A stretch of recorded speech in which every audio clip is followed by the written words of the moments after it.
I'm going to talk about evil a little bit, and I'm going to talk about heroism a lot, and I'm going to talk about how, at the end of this day, I'd like each of you to make a commitment to be an everyday hero. I grew up in poverty. I grew up in the South Bronx ghetto. I know you got a ghetto in the South Side, and apparently somebody said it's grittier in the West Side.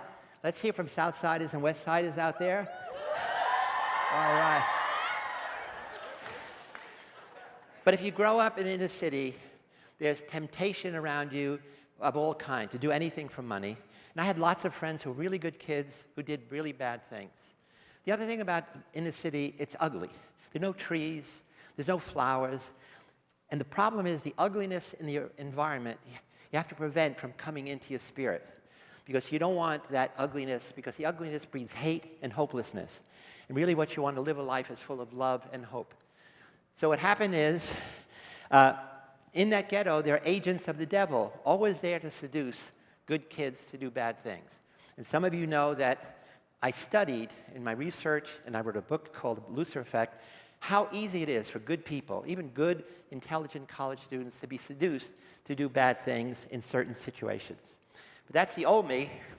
The new me used education as the key to unlocking a new world beyond the limits and temptations of the ghetto. And so now, I'm a famous professor from a famous university, Stanford University, that Sandra Day O'Connor graduated from. And I did a famous experiment at Stanford Prison Study. And it's all because of education. No one in my family had even gone to high school. My family was Sicilian. My grandfather was a shoemaker. My other grandfather was a barber. And I'm here only because the only difference between them and me is I got educated. She was inspired by one professor. I was inspired by my elementary school teachers, my junior high school teachers, to make my life filled with trying to understand how the world works, especially how the human mind works. So the new me is I'm the manager of a San Francisco Hero Factory. We are creating a new generation of everyday heroes, and hopefully we want to bring our factory to Chicago and have you be there. But it's not about me, it's now you. You face new challenges every day. Gossip. We're not gossiping, we're just networking. Bullying. The world is made up of three people: bullies, the kid bullied, and the rest of us who look at it and don't intervene. And so one of the things that heroes do is they challenge bullies in a wise way that we'll talk about in a minute. Peer pressure. How much of what you are is from you, or is it from your buddies? Pressure to smoke, pressure to drink, pressure to take risks, pressure to join gangs, pressure to have unsafe sex. It's all around you. And how do you resist? And it's really hard because when you're a teenager, what you want more than anything else is to be liked, to be accepted, to be respected. And you end up going along just to get along, even though in your mind you know this is not the wrong thing. And you make decisions. Decisions: should I save money? Should I spend it? Should I eat healthy food or junk food? Should I bother applying to college? Should I have sex? Should I have safe sex? These are decisions you make all the time. But the more important thing is, should you get involved, or should you mind your own business? Should you take your friend's keys so he doesn't drive drunk and crash? Should you ruin somebody's reputation by spreading gossip, or you stand up for them? You want to do the right thing, but how? It's not easy. It turns out that you can begin with very small steps. And I call this being on the path to heroism, be a hero in training. Somebody from my group interviewed President Obama before he was the president. We asked him, what does it take to be a hero? Do you have to be a special kind of person? And this is what he says, and it's really brilliantly voiced.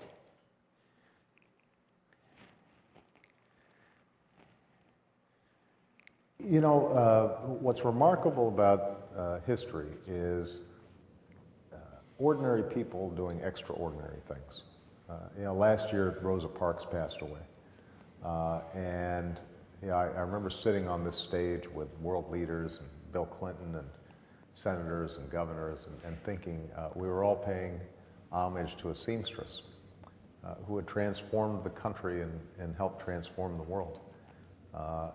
We never know sort of how our actions are going to ripple over time. But each of us can take some responsibility for making sure that we are pushing a little bit in the direction of justice and in the direction of equality and the direction of tolerance. And when we do that, we may surprise ourselves with the amount of influence that in fact we have just by standing up or speaking up. So what he's telling us is heroes are ordinary people. It's the heroic act that's extraordinary, that anybody can do it. And what it means is simply at some point, when you see injustice, when you see bullying, when you see corruption, fraud, you stand up and you speak out and you say, that's wrong. You get involved. And he has this wonderful statement is, what you do has a ripple effect. People observe you doing the good thing, and you become a positive social model. People observe you do bad stuff, and you become a negative social model, and they will follow you. So the question you have to ask yourself, what is your ripple effect going to be in your life? So everyday heroism, the power of one, that's been a theme of this TED conference. Be there first. If you don't act, who will? We know from something called the bystander effect, the more people are around when there's an emergency, the less anybody helps. But as soon as the first person goes to the person and say, are you okay, can I help? Immediately, everybody joins in. So again, you should be the one. You should be the first one that calls 911. You should be the first one to get involved. The power of two is be an ally to other people, to the shy kid, to gay kids, kids who are different from you. If you come from a white background, for the minority kid, be an ally. And that's the power of two. Be a positive deviant. Dare to be different each day. What makes it hard to be a hero, you know what? It's when you're in a situation, people say, mind your own business, don't get involved. And they pull you back. You say, no, I gotta help this person. So we have an exercise I do at Stanford. I tell my students, think about a little thing you can do, like putting a black dot on your forehead if you got light skin, a white dot if you got dark skin. And people get crazed. They say, take it off. You say, no, just think, it's not, don't mind it. And the whole day, people put pressure on you to be what they want you to be. If you can resist for one day, not taking that black spot off, then you know you have the power to resist negative group pressure. Make somebody feel special. Give a compliment each day to somebody, to 5 days, 5 people. The teacher who inspired you. The teacher who brought you here. Your mother, great food. The bus driver. Now, why is that heroic? It means you're focusing on the other. So when you come into this place, instead of worrying, what will people think about me, your job is, who can I give a compliment to? Who can I say, hey, you really look good. That was really smart. That's a great question. What great earrings. Your hair looks really wonderful. The fact, it's a small thing, but it makes somebody smile, and it's always a feedback, because they're going to say, hey, I'd like to be around you. The other thing is, my whole life has been an experimental psychologist. I want you to think about your life as an experiment. What an experiment is, you change one feature and you see what is the effect. So I want you to think about, who are you now? Who do you want to be? Who do you want to become in 10 years? Your whole life is moving from thinking about the moment to anticipating what you want to be. But the problem is, you also have to say, what will help you get there? How do you get from here to there? On the other hand, what's going to block it? And you have to be aware, what are the negative forces that are not going to allow you to get to your goal? And how are we going to overcome them? And where are you going to need help to release those blocks? And which of yourselves is going to show up tomorrow? I argue that we all have the potential for good and evil because we have this incredible brain that gives us infinite possibilities. Anything that you can imagine is doable. And whether or not you do the good thing or the bad thing really is largely a function of the environment you're in, the surround that you're in. So heroes put their best selves forward in service to humanity. And I hope that could be you. So in life, there's a lot of decisions you make every moment. Some of them are easy and some of them are hard. So it's easy to litter. It's hard to clean up somebody else's litter. It's easy to be a bully. It really is easy. All you got to do is be big and strong and tough and not care about other people. It's really hard to challenge bullies. It's easy to say, I hate you. It's hard to say, I forgive you. Or it's hard to say, I love you. It's easy to party down. It's hard to study up.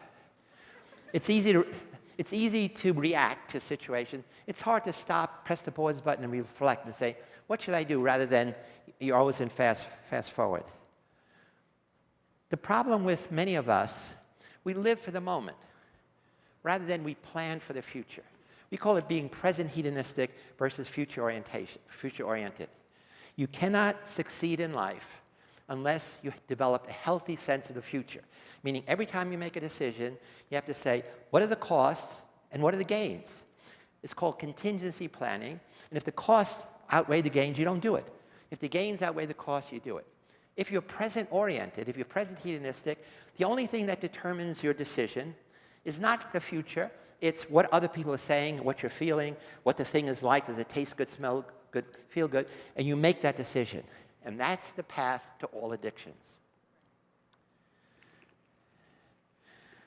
And lastly is, the easy decision is accepting life's shit. The hard decision is deciding to change your world. Now, kids can be heroes too. You saw Daniel Hernandez. You're going to meet 3 incredible people. I hope you're all here from the Interrupters. People I gave a hero award to on Wednesday from your neighborhood, from your background. But here's 2 hero kids before we took. This is a 9-year-old Chinese kid. He was in an earthquake in Sichuan province in China where the ceiling fell down on his school and all the kids were killed except him. He ran out, and as he's running away, he looks back and he has 2 kids crawling to get out. You know what he does? He runs back to save them. People say, why did you risk your life? He said, why? I was the hall monitor. It was my job to look after my classmates. Yes.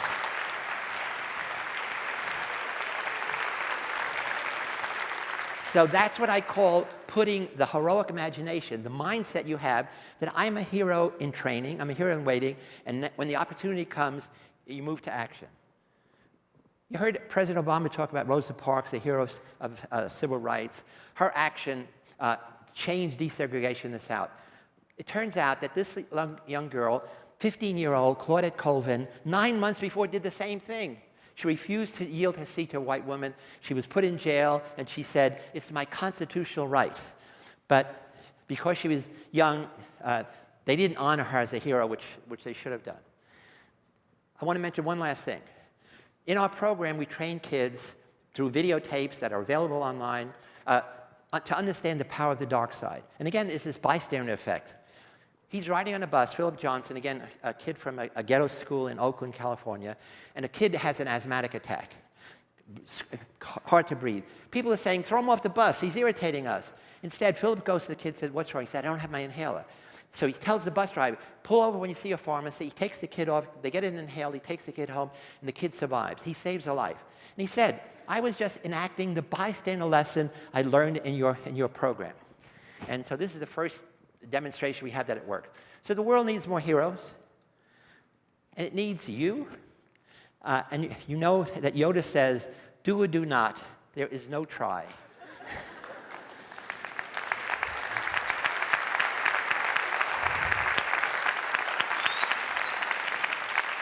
So there'll come a time in your life when opportunity calls, and hopefully you'll take the heroic action. Visit us on heroicimagination.org. And if there are any rich people in the audience, help me build hero factories everywhere, especially in Chicago. Sponsor HIP, fund HIP, but join us at heroicimagination.org. And later, if you want a hug and a signed picture, I'll be in the lobby. Love you.